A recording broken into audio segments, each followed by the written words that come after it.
Let's look at this ancient Egyptian limestone relief with the royal portrait of a king. This is Artifact Insight. This beautiful polychrome limestone relief dates to the Ptolemaic period, approximately 332 to 30 BCE. It has a beautiful color still preserved, and it shows the broad collar and the dark skin of a king wearing the blue crown with a uraeus, although the blue has not really been preserved, and to me this looks more like a white crown, but I guess I will trust the lot essay for this piece. Now you would think, because there is no text associated with this piece and that it is essentially floating around the art world removed from its original context, that we would never be able to identify the exact king that this is depicting. But you would actually be wrong, and art historians have really perfected looking at the very, very small details about how pieces were made and how artists of certain periods were making these pieces and styling these pieces.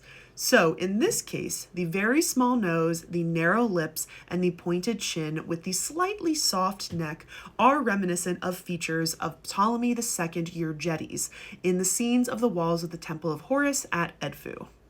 Now, I will point out there is a similar portrait in the museum in Toledo that is said to derive from the Temple of Khonsu in Karnak, but that image is also identified as a fragment of Ptolemy II because his cartouche is on that fragment, which definitely helps us identify him.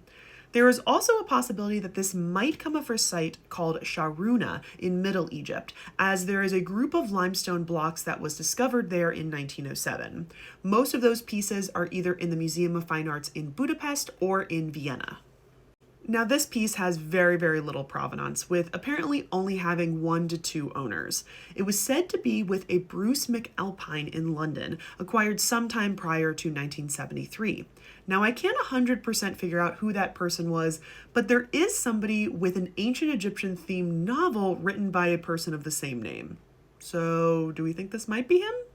This piece was estimated to go from 30,000 to 50,000 British pounds, but it actually went for 30,240 pounds.